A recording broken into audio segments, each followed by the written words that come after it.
ассалому алайкум тамошобинони муҳтарам. Ман Ҷамшед Ёров ҳастам. Шумо дар канали ютуби фонди Бузургмеҳр Ёров ҳастед ва имрӯз тасмим гирифтем дар бораи парвандаи яке аз маҳбусони сиёсии тоҷик Заид Саидов ба шумо маълумот пешниҳод кунем. ҳамзамон шумо метавонед ки дар ин барномаи мо савол дошта бошед, пешниҳод дошта бошед, ба мо онро ирсол кунед ва дар он иштирок кунед. пеш аз он ки барномаро оғоз кунем, аз сабабе ки имрӯз рӯзи милитсияи тоҷик аст, мехостам қисми бениҳоят ками нафарони кормандони милитсия ки дар ҳақиқат барои тартиботи ҷамъиятӣ, барои ҳуқуқ ва озодиҳои мову шумо талош меварзанд, дар муҳити хело ҳам вазбини дохилӣ, дар муҳити хело ҳам вазбини дохили вазоратиашон, онҳоро табрик кунам, на раисони онҳо, на сардорони онҳо, на он шахсоне ки даст ба ҷинояту даст ба қонунзанӣ доранд, онҳоро табрик кунам.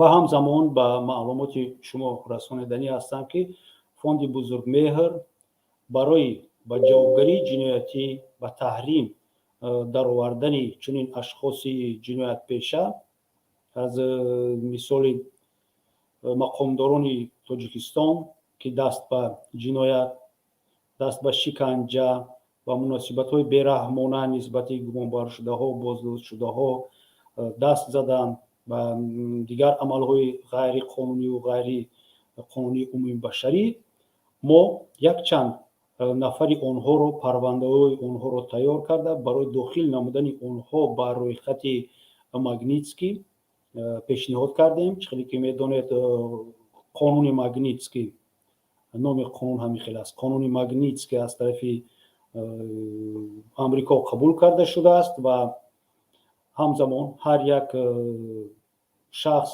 ташкилот, давлат бо пешниҳоди далел, бо пешниҳоди номунасаб, суроға, дороии ин ашхос, бо пешниҳоди далелҳо, нишондоди далелҳо метавонад ки барои ворид кардани ин ашхос ба рӯйхати Магнитский, татбиқ кардани онҳо, татбиқ кардани қонунгузории талаботи қонунии Магнитский нисбати онҳо дархост пешниҳод кунад. ҳамзамон якчанд нафар аз кормандони мақомоти қудратии Тоҷикистонро фонди Бузургмеҳр барои ворид кардан ба рӯйхати Магнитский пешниҳод кард. баъд аз оне ки пешниҳоди мо натиҷае дод, муайян карда маълум карда шавад ки кадом пешниҳоди мо гузашт, мо ҳатман номунасаби ин ашхосро бо нишондоди ҷиноятҳояшон, бо нишондоди дороиҳояшон ва тамоми рафтори ғайриқонунияшон ба шумо пешниҳод хоҳем кард. инак дӯстони гиромӣ, чӣ хеле ки гуфтем, ин барномаи дар бораи маҳбусони сиёсӣ аст ва дар ин навбат мо дар бораи Заид Саидов, яке аз маҳбусони сиёсӣ, гӯем аввалин ҳам ҳисоб меравад, сухан меронем ва ҳамагон ба фикрам хабардор ҳастед ки ин шахс кист, номи ӯ вирди забонҳо ҳаст, номи ӯ вирди забонҳо буд ҳангоме ки ӯ дар Тоҷикистон кор мекард, ҳангоме ки ӯ берун аз Тоҷикистон буд. ва инак агар иҷозат бошад, як кӯтоҳ дар бораи худи Заид Саидов ман ба шумо маълумот пешниҳод кунам ки кист ӯ, аз куҷо ҳасту, чӣ кора буду ва чӣ амалҳоро анҷом медод. инак Заид Саидов 20 марти 1958 сол дар деҳаи шодмонии ноҳияи Камсомолобод таваллуд шудааст. ҳамон ҷо мактабро хатм карда ва соли 1978 ба донишгоҳи миллии Тоҷикистон, дар он давра донишгоҳи давлатии Тоҷикистон ба номи Владимир Илич Ленин дохил мешавад ва факултаи иқтисодиро тамом карда ихтисоси экономистро мегирад, яъне финансист, экономист, одаме ки бо пулу молу иқтисодиёт сару кор дорад. ва аз соли 83 аллакай ба фаъолият сар мекунад. Ягон ҷои фаъолияте ки ӯ кор мекунад ин муассисаи Ритуал ҳаст, ки дар Душанбе буд, ҳамчун иқтисоддон кор мекунад то 1987 сол.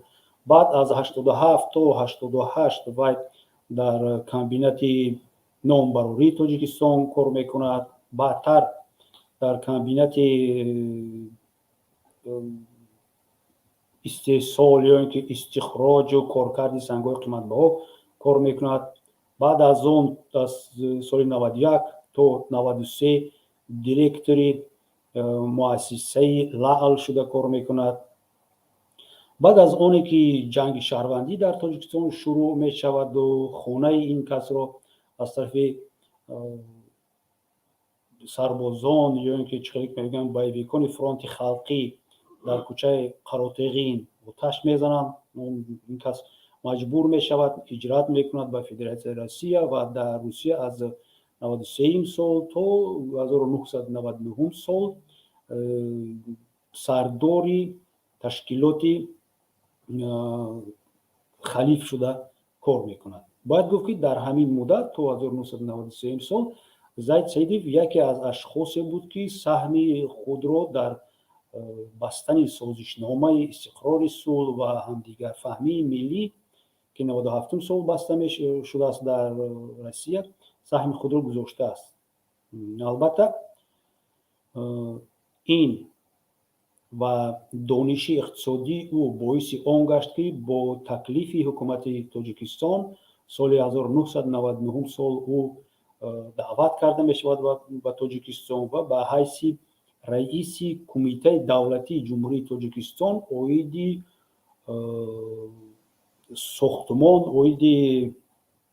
сохтмон ҳам не, оиди саноат таъин карда мешавад. раиси Кумитаи давлатӣ.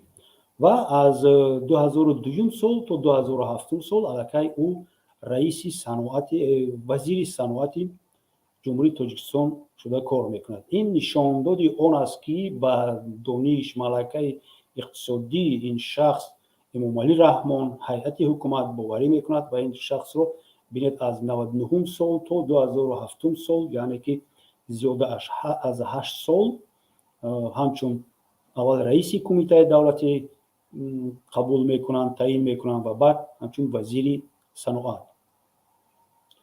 ҳамзамон бояд гуфт, ки ба ғайр аз оне ки Заид Саидов раиси Кумитаи давлатӣ буд ё ин ки вазири саноат буд, бар дигар вазифаҳо ё ин ки вазифаҳои ҷамъиятиро ӯ низ иҷро мекард. мисол, ӯ раиси Федератсияи тенниси рӯймезии Тоҷикистон ҳам буд, ё ин ки сардори Ассотсиатсияи истеҳсолкунандаҳои Ҷумҳурии Тоҷикистон буд.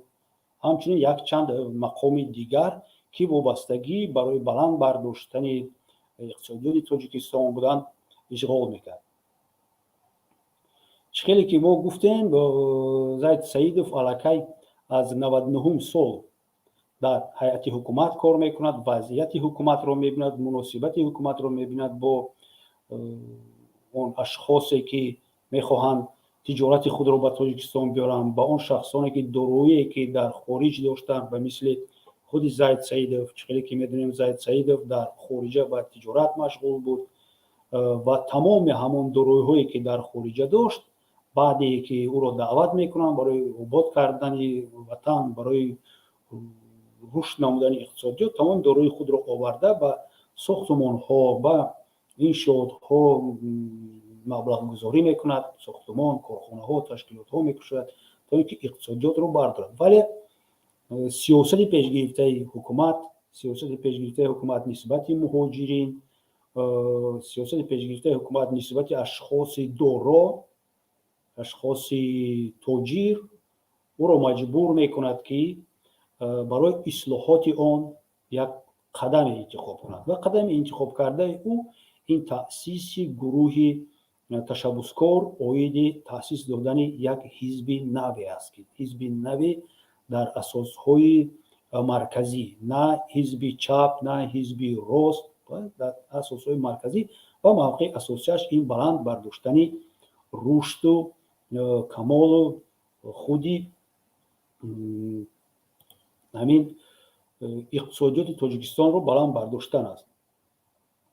дар ҳамин ҷо асосҳо, сабабҳои оғоз кардани гурӯҳи ташаббускорӣ барои сохтани ҳамин ҳизбро, барои чӣ ин шахс мехост ки ҳизб ташкил карда шавад, аз ҳама хубтар ва бештар мо метавонем аз суханони худи ӯ фаҳмем. шукрона ки мо чунин видео дорем ва чунин савол низ ба Заид Саидов дода шудааст ки асосҳои ташкил кардани ҳамин ҳизб дар чӣ аст ва аз коргардон хоҳиш мекардам ки онро монанд то ин ки тамошобинон ва мову шумо як бори дигар бинем ва аз суханони худи Заид Саидов фаҳмем ки чӣ сабаб шуд барои ташкил кардани чунин ҳизб. қаблан бояд бигӯям ки ҳар як шаҳрванд ва ё гурӯҳ мувофиқ ба озодиҳо ва ҳуқуқое ки конститутсияи кишвар сарқонуни ҷумҳурии Тоҷикистон додааст, ҳаққи ҳизби сиёсӣ ташкил кардан дорад. ва дар баробари ин бояд бигӯям ки вазъияти имрӯзаи иқтисодӣ, иҷтимоӣ ва сиёсии кишварамон аз мо тақозо дорад, ҳамчун шаҳрванд, ҳамчун касоне ки аз бурдубош ва ҳаёту мамоти ин кишвар бархурдор ҳастем ва масъулият ҳис мекунем, тамоми фаъолияти худ ва донишу имконияти худро барои ободию рушди иқтисодии ин кишвар сафарбар кунем. ба ҳамин хотир мо гурӯҳи ташаббускор бо ҳам омадем, маслиҳат кардем ва хостем ки як ҳизб таъсис кунем ва номи онро ҳам номгузорӣ кунем Тоҷикистони нав. яъне тоҷикистоне ки дар он мо ҳама орзу ормонҳои худро дида метавонем. тафаккури нав, муносибати нав, тоҷикистони маданӣ, тараққӣ ёфта ва дигар истилоҳҳо ва ё фаҳмҳое ки метавонад зери ин божа худро пайдо кунад. хеле ки дидем ягон чиз мегӯянд, ягон ният ва мақсади ғайриқонунӣ ё ин ки мақсаде ки бархилофи истиқлолияту бархилофи тамомияти арзии Тоҷикистон бошад, дар ин ҷо дида намешавад ва такя фақат барои аз ҷиҳати иқтисодӣ пурзур ва бақоват кардани давлати мо буд. вале савол ҳамеша бармеомад ки дар кадом асос ва барои чӣ маҳз баъд аз як моҳи эълон кардани таъсиси ҳамин ҳизби нав Заид Саидов боздошт карда мешавад. дар ин ҷо ман як чанд хулосаи худро метавонам гап занам. якум, ин ҳамон яке аз хислатҳое ки тоҷиконimon доранд, хислати бади мо ки ҳоло моро ҳам миллат ҳам накардааст, ин маҳалгароӣ мебошад. чунки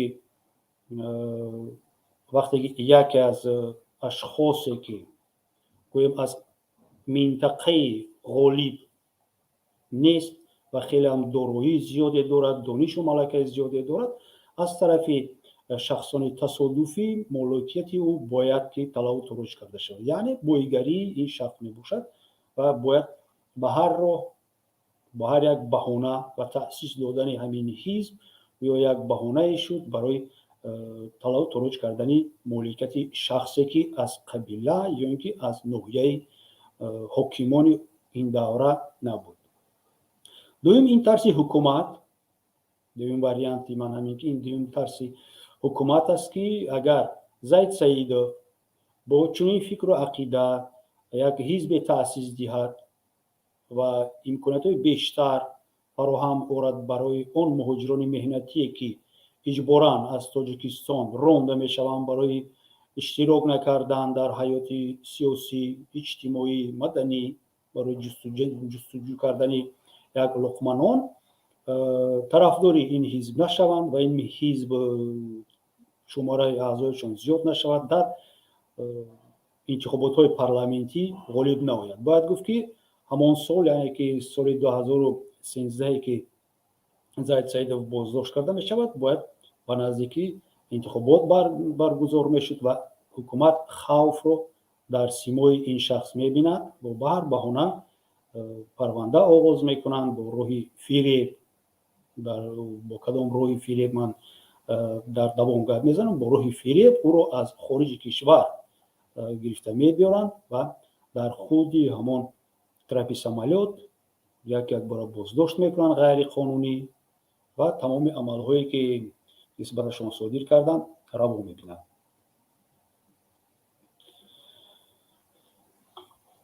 اینک دوستان خیلی که ما گفتیم بعد از اونه که گروه تشبسکار اویدی اونه که حزب نو تشکیل میکنند آگاهی میدهد این 6 اپریل 2013 میشود علاقه حکومت بعد 2 روز 8 اپریل یک چاره‌بینی های مخصوصی گسترده به نظام آوردن نسبت پس کردن شأن و شرف این گروه تبلیغاتی اعضایان این گروه خودی رئیس این گروه زاید سعیدов آغاز میکند. مثال با تلفن های موبیلی آنها تهدیدها وارد میشوند نسبت آنها در تلویزیون در رادیو در مطبوعات هر یک موادهای مغرضانه پهن میشوند. مراجعت چندین کرده خود زاید سعیدов با مقامات قدرتی اوید آنهایی که با این اعضای گروه تهدید پیشنهاد میکنند با طریق تلفن و دیگر چندین مراجعت آنها یکم نتیجه نمیگیرد. تفتیشات توجیک در این مورد خیلی که همه ما میدونیم یگان عمل رو اجرا کرده نمیتواند. مثال لطکوبی ژورنالیستانی که به نزدیکی سود شدن گواهی آن است که گناهکاران یافته نشدند، حمله به رحمت الله ظاهرov، تهدیدها نسبت اعضایان فعال گروه تشبسکاری حزب نو تأسیس میشده زاید سعیدov گواهی آن است که حکومت خود تشکیل کننده چنین عملها هست و خواهش تفتیش آن را ندارد. و بعدتر بعد از چند سال در مطبوعات حتی نشان دادی یکی از همان اشخاصی که همین حرکت رو اجرا میکرد تهدید میکرد با زاید سعیدov پهن میشود که در اون کس میگوید که بله چنین فرمان از طرف خودی پرزیدنت تاجیکستان امومالی رحمان و نزدیکان او با ما وارد کرده شد که ما باید هرچی بیشتر فشار چه روانی چه جسمانی به اعضای این گروه و مخصوصا به خود زاید سعیدov رسانیم تا اینکه از تأسیس دادن حزب دستکشی کند یا اینکه اقلا تو گذشتن انتخابات درباره این حزب و یگان سخن نگوید خاموش باشد و در واریانت بیشتر و خوبتر اگر او خودش آمدن نزد امومالی رحمان بخشش پرسد بسیار کارشان خوب میشد و مقصدشان نیز همین بوده است. یعنی که این شخص تصدیق میکند که این عملها از طرف رهبریت اولی مقام تاجیکستان براه مانده شده است. 19 می 2013 سال زاید سعیدov هنگام برگشتنش از فرانسه در ایرپورت دستگیر کرده میشد و پیش از ما گفتم که این شخص رو با راه فریب دستگیر میکنند. چخیل وقتی که این شخص در فدراسیون در فرانسه می باشد علاقه معلومات دارد که نسبت او پرونده آغاز می شود، علاقه معلومات دارد که نسبت او پرونده تفتیشاتی هست و امکاناتی بازداشت شدن را دارد. در اول من فکر میکنم که چنین شخصی کردان هیچگاه حیات خود را به خطر نمیگذاشت و به وطن بر نمیگشت. ولی مقامات قدرتی تاجیکستان علل خصوص فتح سعیدov رئیس اون وقتی اگنتی مبارزه بر ضد کروپسیا همین هیئتی در تاجیکستان بوده گروه مشورتی اوید تأسیس دادن حزب نوی تاجیکستان نوی زاید سعیدov را دعوت میکند، جانشین اون کس را دعوت میکند و باور میکنند اونها رو که نسبت زاید سعیدov یگان پرونده آغاز کرده نمیشود.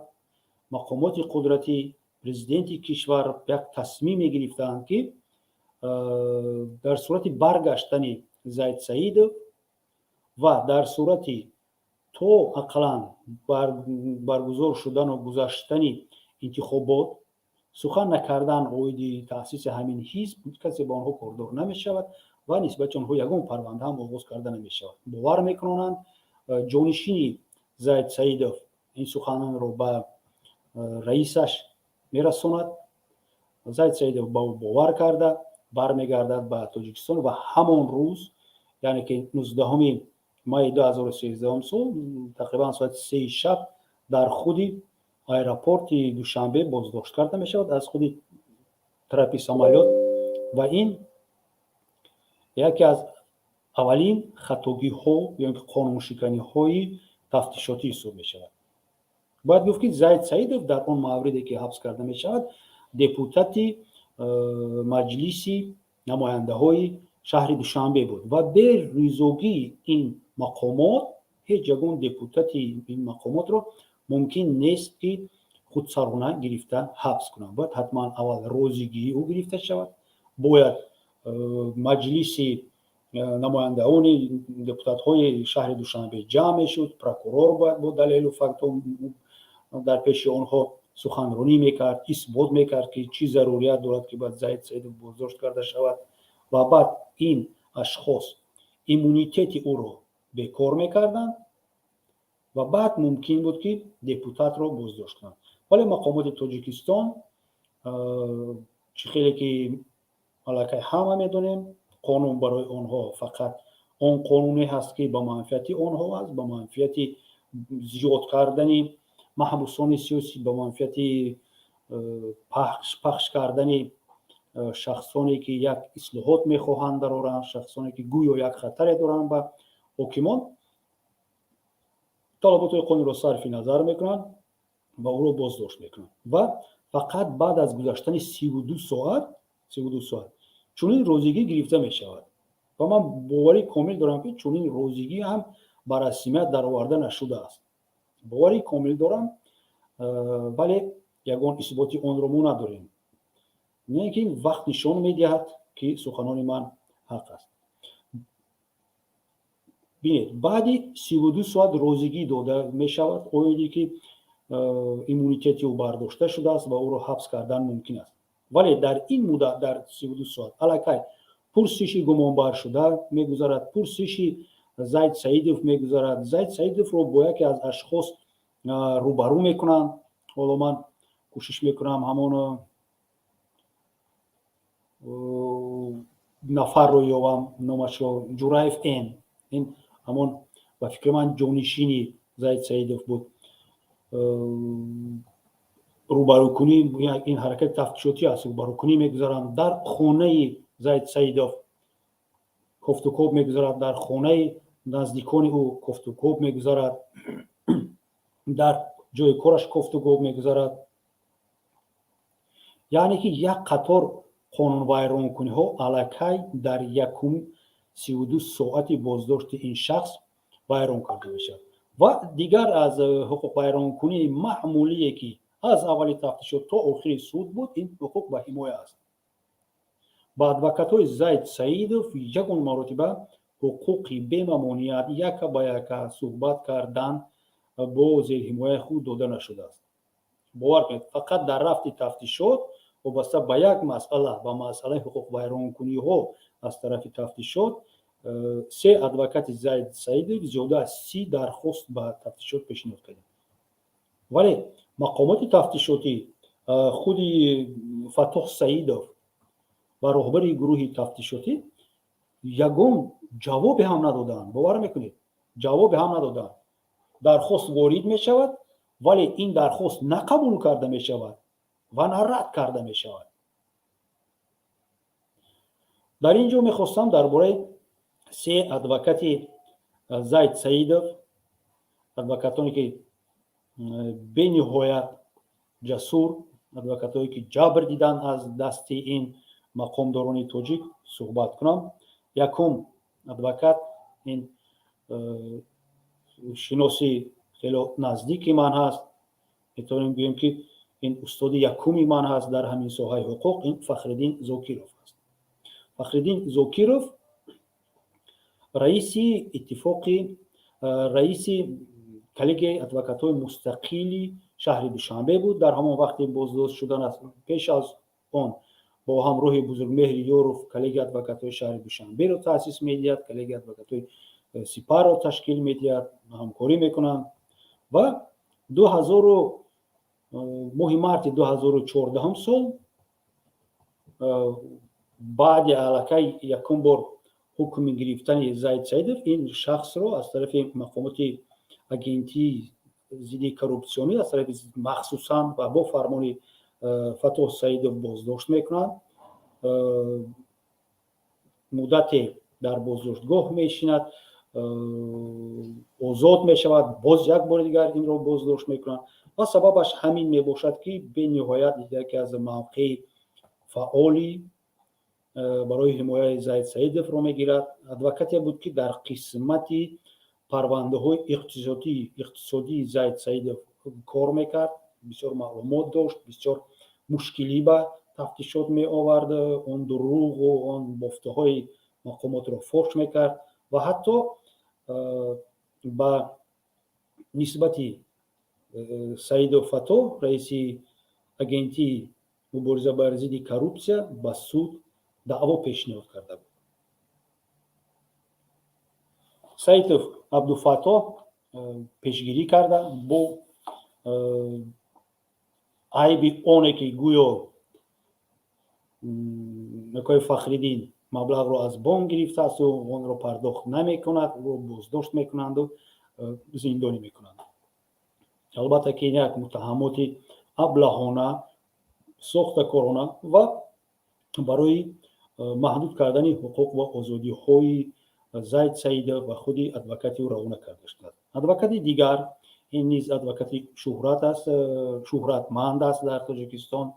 نامش هم چنین است، شهرت قدرتov می باشد که از طرف مقامات قدرتی علاقه در رفت تفتیشات نسبت خودی و نسبت اویلش، نسبت دارایی این اشخاص این شخص تهدید، فشار، کافت و کاب، سنجش های به اساس، گرفتن حجت و گرفتن رقم اتومبیل و دیگر رخ میدن و بالاخره خودی شهرت را نیز سال 2014 گویا برای کوشش دادن پاره به کدام سودی شهر دوشنبه در تالاری سود شهر دوشنبه بازداشت میکنند و مدت 4 سال اون کس زندانی میشود. و ادوکات سیوم این ادوکات مرحوم زید سیدов اسحاق табаров میباشد. و در این صورت شما هر سه ادوکات رو میبینید، اسحاق табаров در بین فخرالدین زوکیروف و از طرف راستی من این شهرت قدرت.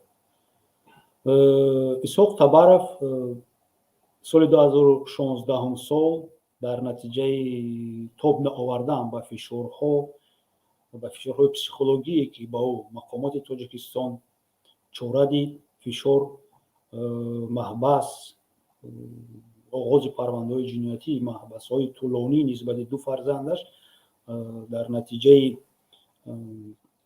بیماری 2016 سال وفات میکند.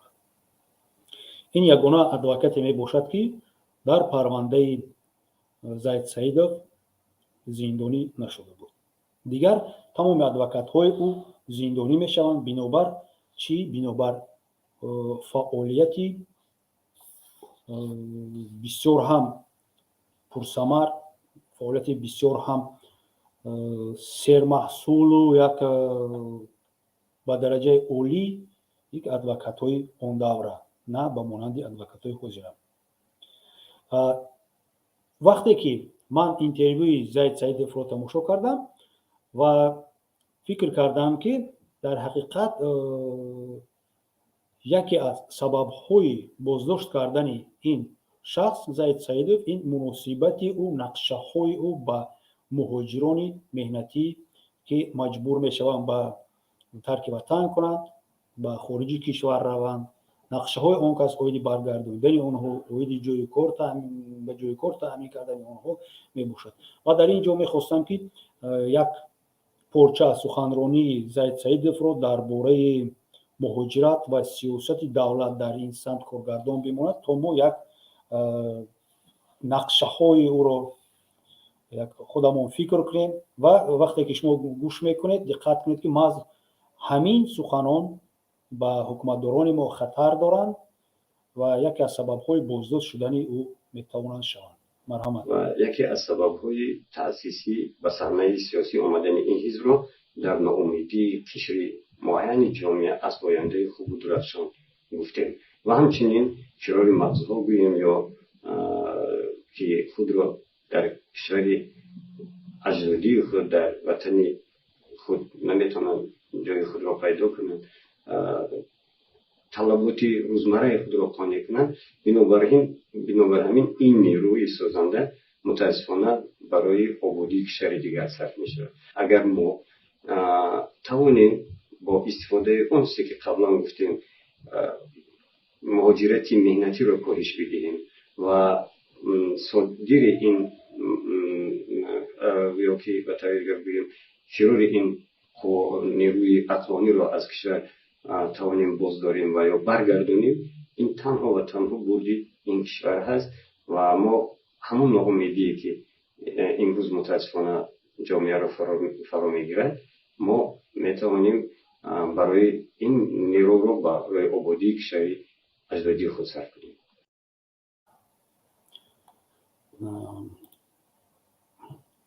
диде дӯстон, ва ин суханрониҳои ин шахс аз он гувоҳ медиҳанд ки чӣ фикру ақида дорад оиди сиёсати пешгирифтаи давлат ба муҳоҷирони меҳнатӣ. аз суханони Заид Саидов маълум шуд ки ин ашхос медонад ва метавонад ёбад он роҳҳое ки ҷавонони мо, он шахсони ҷавону он қувваҳои ҷисмонӣ, он қувваҳои рӯҳии мо ки аз Тоҷикистон маҷбуран ихроҷ мешаванд, берун мебароянд, ба Тоҷикистон баргардонад, саҳми худро монад. албатта агар як ҳизб, агар як шахс ин корро кунад, обрӯи ӯ баланд мешавад, обрӯи ӯ баландтар нисбат аз пешвои миллат мешавад, аз доҳӣ мешавад ва ин хатар барои ҳокимият мешавад ва ин яке аз сабабҳои боздошт кардани Заид Саидов мешавад. тасдиқи ин дар он аст ки аллакай баъд аз 2 рӯзи боздошт кардани Заид Саидов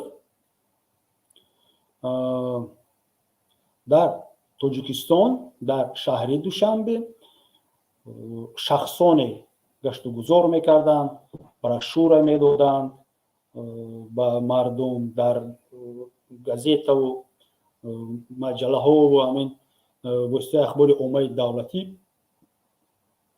бениҳоят ҳабси ин шахсро чунон нишон медоданд ки гӯё яке аз асосгузорони ҷанги шаҳрвандӣ, яке аз аҳриманҳои давраи охирузамон Заид Саидов мебошад, гунаҳгори ҳамаи бадбахтиҳо ҳамин шахс мебошад ва боздошт кардани ӯ, зиндонӣ кардани ӯ дуруст ва мантиқист.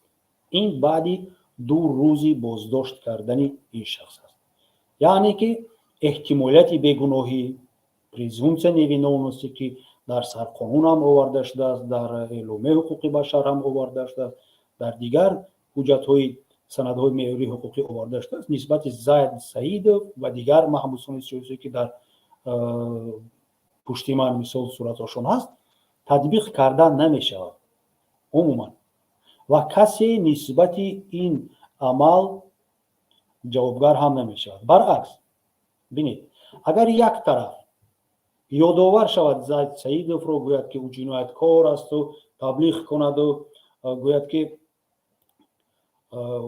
ӯ дуруст аст ки ба ҷавобгарӣ кашида шавад, ӯ ҷинояткор аст, чунин гӯяд, конститутсияро вайрон кунад, эҳтимолияти бегуноҳиро вайрон кунад, нисбати ӯ чизе намешавад.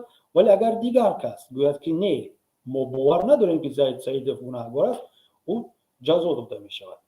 мисолаш дар рӯзи 100-уми боздошти Заид Саидов хештовори наздики ӯ, домодаш, писаронаш, аъзони гурӯҳи ташаббускор мисол флешмоб мегзаронанд оиди қайд кардани ҳамин рӯз нодуруст қайд гуфтам бахшист қайд кардан ба он маънои хурсандӣ не ёдбуд ё ин ки чӣ мегӯянд ёдоварӣ аз ҳамин ҳуқуқвайронкуниҳо онҳо флешмоб мекунад ва ҳама ин касон барои мелки хулиганство боздошт карда мешаванд. 4 писараш, домодаш, ҷонишини ӯ ба ҳабси маъмурӣ ба муддати то 5 рӯз боздошт мешаванд. яке аз аъзоёни гурӯҳи ҳамин ташаббускор мавҷуда соҳибназарова ҷаримаи маъмурӣ баста мешавад. яъне ки ба ин ашхос яъне ки ба дилхоҳ ашхос истифода бурдани кафолатҳои конститутсионӣ яъне иброз кардани муносибати худ нисбати гумонбаршуда мумкин нест. гӯё ки ин фишор ба мақомоти судиву тафтишотӣ меовардааст. вале агар дигар кас гӯяд ки ин ашхос ҷинояткоро ҳастанд, хеле гуфтам ашхоси дар пушти ман суратҳошон овезон шуда ки агар инҳоро ҷинояткор гӯем дар вақти боздошташон, ин барои манфиату давлат будааст. яъне ки сиёсӣ будани парвандаи Заид Саидов аллакай дар ҳамин марҳилаҳои аввал рӯшоду кушод буд, ба ягон кас шубҳанок набуд. акнун биёед як назар кунем ки умуман барои чӣ Заид Саидовро боздошт мекунад, айбномаашон чист.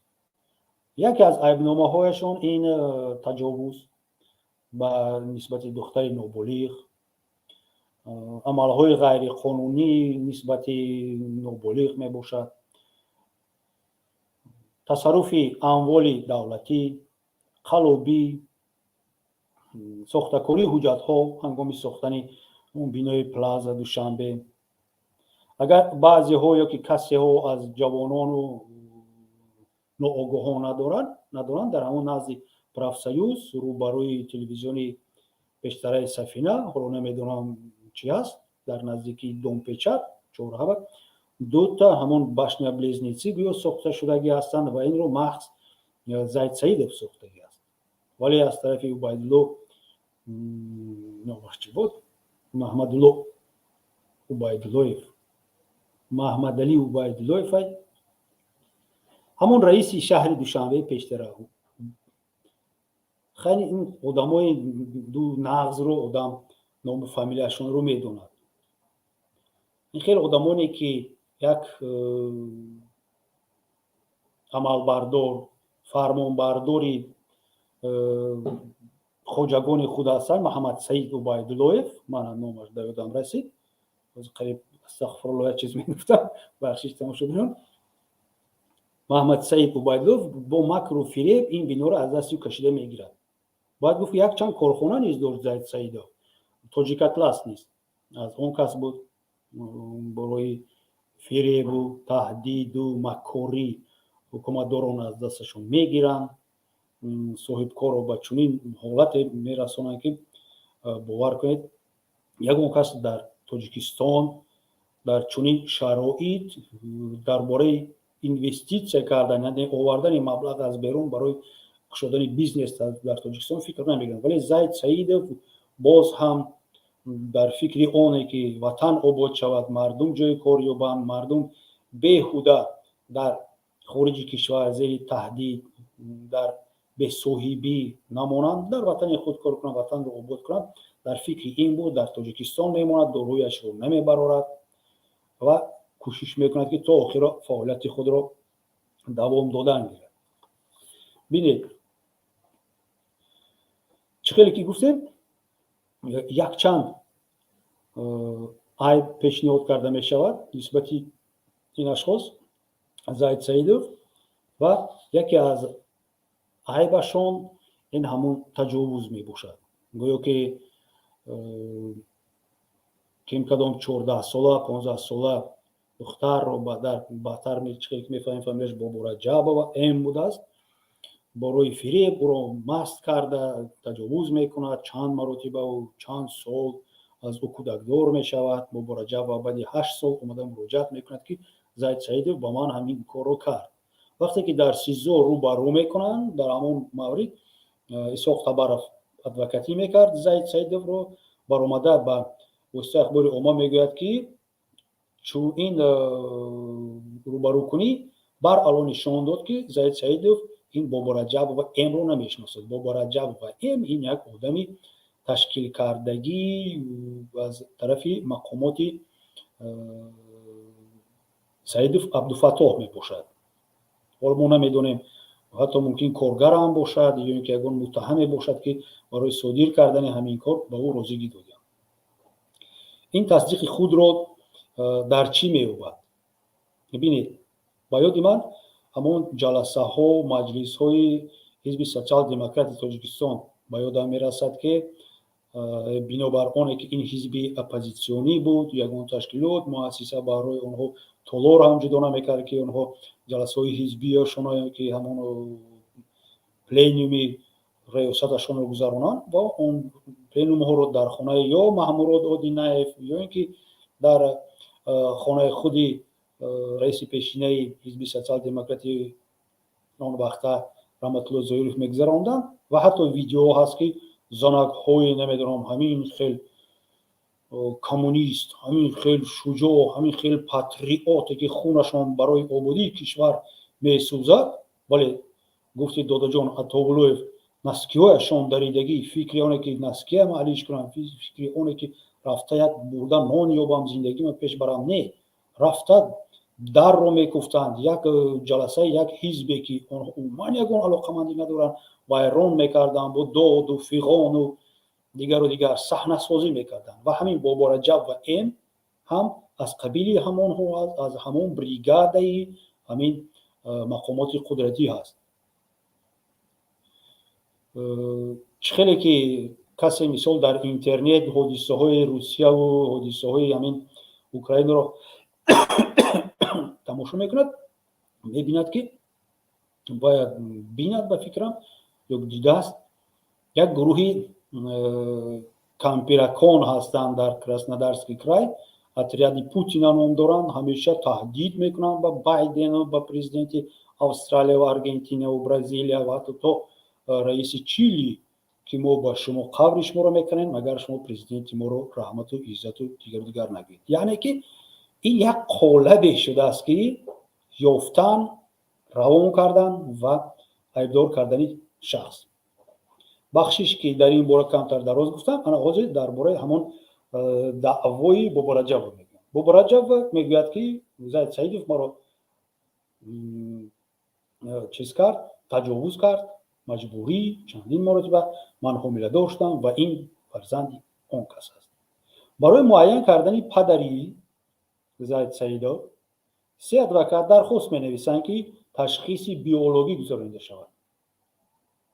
мақомоти тафтишот ягон посух намедиҳад.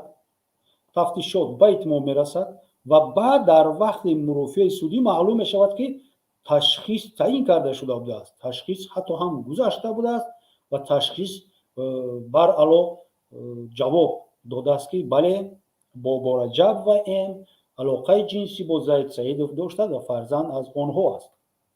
якум қонунвайронкунӣ дар он аст, ки оиди таъин кардани экспертиза на Заид Саидов хабардор аст, на адвокатҳои ӯ хабардор ҳастанд. ин чӣ маъно дорад? ин маънои он дорад, ки ҳуқуқи онҳо вайрон карда шуд. ҳуқуқ ба ҳимоя. ҳар як шахсе, ки таъини экспертиза ба манфиати ӯ ҳаст ё ки манфиати ӯро халалдор мекунад, яъне ки ба гумонбар шуда, ҳуқуқ дорад, ки бо таъини экспертиза шинос шавад. ҳуқуқ дорад, ки ба саволҳое, ки ба эксперт пешниҳод мекунад муфаттиш, шинос шавад. кадом саволи бемаънеро бардорад ё ин ки саволҳои иловагии худро пешниҳод кунад ва ҳамчунин рӯйхати экспертҳо ба шинос шавад, бинад, ки оё боварӣ дорад ба ҳамин эксперт ё ки не. агар ба ин экспертҳо боварӣ надошта бошад, метавонад экспертҳои худро пешниҳод кунад. ин ҳуқуқ ба онҳо дода намешавад. хулосаи таъини экспертиза нест, хулосаи экспертиза нест ҳатто. ва ин чӣ хел исбот карда мешавад? вақте ки дар мурофиаи судӣ Фахриддин Зокиров, Исҳоқ Табаров, Шӯҳрат Қудратов дар ин бора гап мезанад, тафтишот мехезад, мегӯяд, ки не, баръало мегӯяд, шинос шуда буд Заид Саидов. Заид Саидов дар бинои агентии мубориза бар зидди коррупсия шинос шуда буд. мана имзои ӯ дар поёни ҳамин шиносоӣ ҳаст. вале адвокатҳои ҷасур чӣ кор мекунанд? Адвокатҳои ҷасур медонанд ки имконияти бо дархост муайян кардани оё Заид Саидов ҳамон рӯз аз корхона аз ҳамон чиз сизои КГБ баромада буд ё набаромада буд, муроҷиат мекунанд. мана бинед, дар ин ҳуҷҷат оварда шудааст ки 12 август гӯё 12 августи 2013 сол дар бинои агентии зидди мубориза бар зидди коррупсия Заид Саидов шинос шудааст, имзои худро гузаштааст. вале вақте ки дархост ба худи сизои Кумитаи давлатии амнияти миллӣ оиди ҳамон рӯз интиқол додани Заид Саидов ба ягон ҷо муроҷиат мекунанд, сизои Кумитаи давлатии амнияти миллӣ мегӯяд ки ҳамон рӯз Заид Саидов ягон ҷо ягон кас даъват накарда буд ва пурра 12 августи 2013 сол Заид Саидов дар дохили бинои Кумитаи давлатии амнияти миллӣ буд. яъне ки ба назди Фатоҳ Саидов нарафта буд ва ягон чизро имзо ҳам накарда буд. суд мебинад далелҳои овардаи сизои Кумитаи давлатии амнияти миллиро мебинанд. баръало мефаҳмад ки он имзо оиди ташхиси оиди таъини ташхиси биологӣ нодуруст аст, ғайриқонунӣ ҳаст, яъне ки сохтакорӣ ҳаст аз тарафи мақомот. вале чӣ кор мекунад? ягон кор намекунад. саволро ба дигар ҷо метиҳанду мегузаранду ҳамин ноушан ҳал ношуда ҳамин хел мемонад. мана муттаҳамии яъне ки беғаразиву хубиву зурии системаи адлияи Тоҷикистон ва мустақилияти судҳо. дуюм, ин ҳам вобаста ба ҳамин экспертиза нисбати кору даъвои Бобораҷабова дорад. вақте ки мақомоти тафтишотӣ хулосаи ташхисро пешниҳод мекунад, ё аз Русия биопапа ҳам хеле ташкилот будааст, хулоса додааст ки дар ҳақиқат аломатҳои ДНК-и Заид Саидов ҳаст ва тибқи қонунҳои генетика муайян кардан ба 100% гуфтан мумкин аст ки Заид Саидов падари ҳамин кӯдак аст. вале вақте ки дархости такрорӣ ба ҳамин биопапа равон карда мешавад, биопапа ҳам ба тарзи хатӣ ва ҳам ба тарзи видеоӣ рад мекунад, мегӯяд ки хулосаи мо баръакс буд. хулосаи мо дар бораи он набуд ки исбот шудааст. хулосаи мо дар он буд ки исбот нашудааст, номуайян аст. вале ба ин ҳам нигоҳ накардан суд барои мана ин тест наасоста суд муайян кардани ки дар ҳақиқат Заид Саидов таҷовуз кардааст, ноболиғро нисбати ӯ қарор мебарорад ва ӯро ба муддати чанде ҳабс мекунад.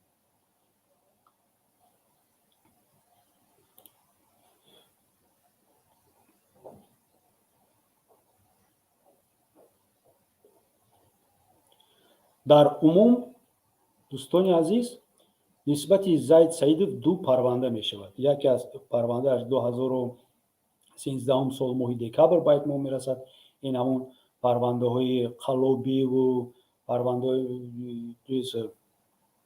каме иқтисодӣ, парвандаҳои таҷовузу дигару дигар. ва дар он маврид декабри 2013 сол ба Заид Саидов 26 сол аз озодӣ маҳрум кардан ҷазо медиҳанд ва баъдтар баъд аз 2 сол моҳи августи 2015 сол боз ба ин 26 сол 3 соли дигар вобаста ва гӯё исрофкорӣ, аз они худкунии маблағҳои давлатӣ, сохтакорӣ кардани ҳуҷҷатҳо ҳангоми сохтмони ҳамон бинои душохаи Душанбе плаза бор карда боз 3 соли дигар нисбати ӯ ҷазо метиҳанд ва дар умум метавон гуфт ки аз 2013 сол то муддати 29 сол ин маҳбуси сиёсии тоҷик, ин шахсе ки фақат нияти аз ҷиҳати иқтисодӣ бой кардани давлати Тоҷикистон, аз ҷиҳати демографии кам кардани аҳолии Тоҷикистон ҳам гӯем кӯшиш дошт, ният дошт. ба ҷои кори ҷалб кардани ҷавонони тоҷик ақида дошт, фикр дошт. ба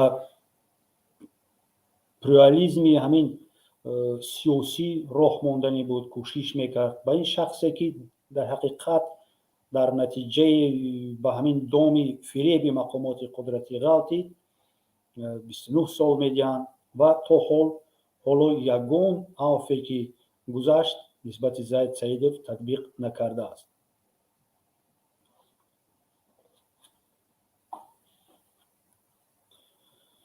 ман дӯстон умедвор ҳастам ки каму беш ҳам бошад шумо дар бораи Заид Саидов маълумот гирифтед. албатта агар хоҳед бештар маълумот гиред шумо метавонед ба сайти расмии ташкилоти мо фонди Бузургмеҳр муроҷиат кунед. аз интернет метавонед хабарҳоро гиред, пайгирӣ кунед дар расонаҳо. ва дар охир пеш аз оне ки мехостам бо шумо хайрамақдам гӯям, мехоҳам ки бо суханони худи Заид Саидов барномаро ба итмом расонем. аз коргардон хоҳиш мекардам ки ин наворро монад ва ҳар яке мо як бори дигар гӯш диҳем, диққат кунем ва таҳлил кунем суханҳои Заид Саидовро. ташаккури зиёд. мутмаинан мегӯям ки мо коре накардем ки тарсем. ман назарам ин аст ки кори пуршарафро ва масъулияти бузургро ба ӯҳда мегирем ва ба ӯҳда гирифтем.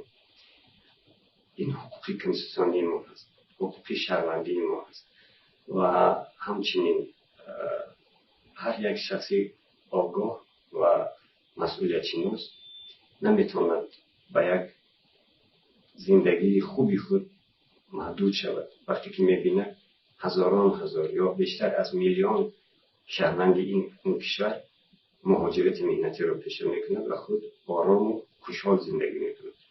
бинобар ҳамин агар тарс аз ин барои ман болотар бошад, пас ман намедонам инҷо чӣ гӯям. бинобар ҳамин ман фикр мекунам ки маро мақомоти дахлдории давлат ҳам дуруст дарк мекунад ва як бор ба вазъи имрӯзаи кишвар назар кунем. воқеан назар кунем. мо ки ба бахши соҳибкорӣ сару кор дорем, оддитарин мутахассиси хубро дигар мо дар корхонаҷоти саноатӣ, дар сохтмон, дар дигар бахшҳо, шахсан дар соҳаи кишоварзӣ дигар наметавонем нигоҳ дорем. аз ин дида мушкилӣ барои як ҷомеаи ки даъвои мутамаддинӣ мекунад, як ҷомеае ки даъвои узви ҷомеаи башарӣ мекунад. ва мо ҳоло намегӯем дар бораи он ки кишвари мо дар ҳошияи ҳама ҷадвалҳои рушд ҳамчун кишвари ақиммонда қарор меёбад. албатта нангу номуси инсонӣ ва шарафи инсонӣ моро намегузорад ки мо аз баҳри агар имконияте дорем онро сарфи назар кунем.